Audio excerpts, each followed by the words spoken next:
Chapitre 11. Un pacte de chevalerie. Une fois qu'il eut conclu ses affaires en Syrie, Abu Talib s'en retourna à la Mecque avec son neveu, lequel reprit la vie solitaire qu'il menait auparavant. Ses oncles, cependant, veillaient à ce qu'il acquît, de même que Abbas et Hamza, quelques pratiques du maniement des armes de guerre. Il était visible que Hamza serait plus tard un homme de forte carrure, doué d'une grande force physique. Il avait déjà une bonne pratique de l'escrime et de la lutte. Mohammed était de taille et de force moyenne. Spécialement doué pour le tir à l'arc, il promettait de devenir un excellent archer, à l'exemple de ses ancêtres, Abraham et Ismaël. Il avait pour cela un excellent atout dans l'acuité de sa vue qui lui permettait, disait-on, de compter au moins 12 étoiles dans la constellation des Pléiades. Au cours de ces années, les Quraysh n'avaient été engagés dans aucune guerre, si ce n'est dans un conflit épisodique et intermittent que l'on en vint à désigner sous le nom de guerre sacrilège, parce qu'elle avait éclaté durant un des mois sacrés.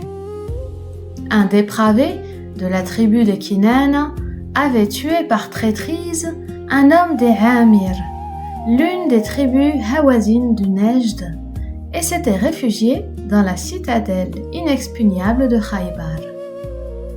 Les événements avaient suivi leur cours habituel chez les gens du désert. L'honneur réclamait la vengeance, et la tribu de la victime attaqua donc Kinana, la tribu du meurtrier. En tant qu'alliés de Kinana, les Quraysh furent impliqués dans ce conflit sans gloire, qui traîna en longueur pendant 3 ou 4 années, au cours desquels il n'y eut que 5 jours de véritables combats. Le clan de Hashim avait alors pour chef Zubayr, frère germain, comme Abu Talib, du père de Mohammed.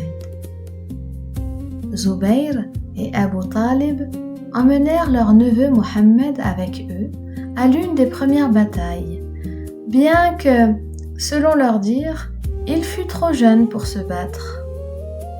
On lui permit toutefois d'aider les combattants en ramassant les flèches ennemies qui avaient manqué leur but et en les remettant à ses oncles pour qu'ils les réutilisent contre leur adversaire.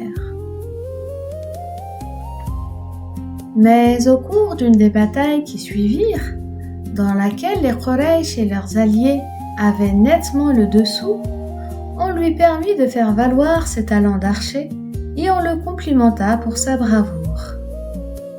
La guerre contribua à attiser le mécontentement croissant que les communautés sédentaires éprouvaient souvent vis-à-vis de la loi du désert. La plupart des chefs qurayshites avaient voyagé jusqu'en Syrie et avaient pu observer par eux-mêmes la relative équité qui régnait dans l'Empire romain. En Abyssinie également, il était possible d'obtenir justice sans avoir recours à la guerre. Mais il n'existait pas en Arabie un système de loi comparable qui permit à la victime d'un crime ou à sa famille d'obtenir réparation. Et il était naturel que cette guerre sacrilège, comme les conflits qui l'avaient précédée, amena bon nombre d'esprits à réfléchir aux moyens qui pourraient empêcher la répétition de ces tristes enchaînements. Au demeurant, le résultat dépassa cette fois le stade des réflexions et des paroles. Du côté des Quraysh, la plupart étaient résolus à prendre des mesures pour éviter la guerre, et leur sens de la justice fut mis à l'épreuve par un incident scandaleux qui se produisit à la Mecque au cours des quelques semaines qui suivirent la fin des hostilités. Un marchand du port yéménite de Zabid avait vendu des marchandises de valeur à un notable du clan de Sahm. Après en avoir pris possession, le Sahmite refusa de payer le prix convenu. Le marchand lésé était inconnu à la Mecque, ce que l'autre savait bien. et il n'avait dans toute la ville ni associé ni protecteur qui puisse lui venir en aide. Comme il n'était pas homme à se laisser intimider par la morgue et l'insolence de son adversaire, il se plaça sur le versant du mont Abu Qubays et ameuta l'ensemble des Quraysh, les exhortant d'une voix forte et éloquente à lui rendre justice. Il y eut une réponse immédiate de la part des clans qui n'avaient pas d'alliance traditionnelle avec Sahm. Les Quraysh aspiraient par-dessus tout à être unis, sans considération de clan. Mais à l'intérieur même de cette union demeurait la conscience aiguë du clivage qui s'était produit lors de la succession de Qusay et qui les avait partagés en deux groupes, les gens du parfum et les confédérés. Or, Sahm faisait partie des confédérés. À l'autre groupe, celui des gens du parfum, appartenait un des hommes les plus riches de la Mecque, Abdallah ibn Judhan, chef de Taïm, qui mit sa vaste maison à la disposition de tous les hommes épris de justice qui voudraient s'y réunir. Parmi les gens du parfum, tous acceptèrent l'invitation, à l'exception des clans de Abdu Shams et de Naufal.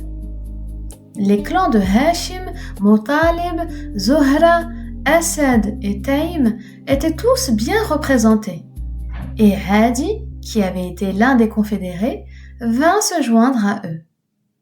Ayant décidé, après un débat animé, qu'il était impératif de fonder un ordre de chevalerie destiné à faire respecter la justice et à protéger les faibles, ils se rendirent ensemble à la Kaaba, où ils versèrent de l'eau sur la pierre noire et la recueillirent dans un récipient. Chacun but de cette eau consacrée et à la main droite, levée au-dessus de leur tête, ils firent serment que désormais, chaque fois qu'un abus de pouvoir serait commis à la Mecque, ils feraient corps aux côtés de l'opprimé contre l'oppresseur jusqu'à ce que justice soit rendue, que l'opprimé soit un homme des Quraysh ou qu'il soit étranger. Sur quoi, le Sahmite fut contraint de s'acquitter de sa dette, et aucun des clans qui s'étaient tenus à l'écart du pacte n'offrit de lui venir en aide. Zubayr, du clan de Hashim, était, avec le chef de Taïm, un des fondateurs de cet ordre, et il avait amené avec lui son neveu Mohammed, lequel prit part au serment. Des années plus tard, celui-ci raconta: « J'étais présent dans la maison de Abdallah ibn Judhan lorsque fut conclu un pacte si excellent que je n'échangerai pas la part que j'y ai prise contre un troupeau de chameaux rouges. Et si maintenant, en islam, on me demandait d'y participer, j'acquiescerais avec joie. » Un autre de ceux qui assistèrent à l'événement fut le cousin germain de Abdallah ibn Judhan, Abu Quhafa, du clan de Taïm, lequel était accompagné de son fils Abu Bakr, d'une année plus jeune que Mohammed, et qui devait devenir son ami le plus intime.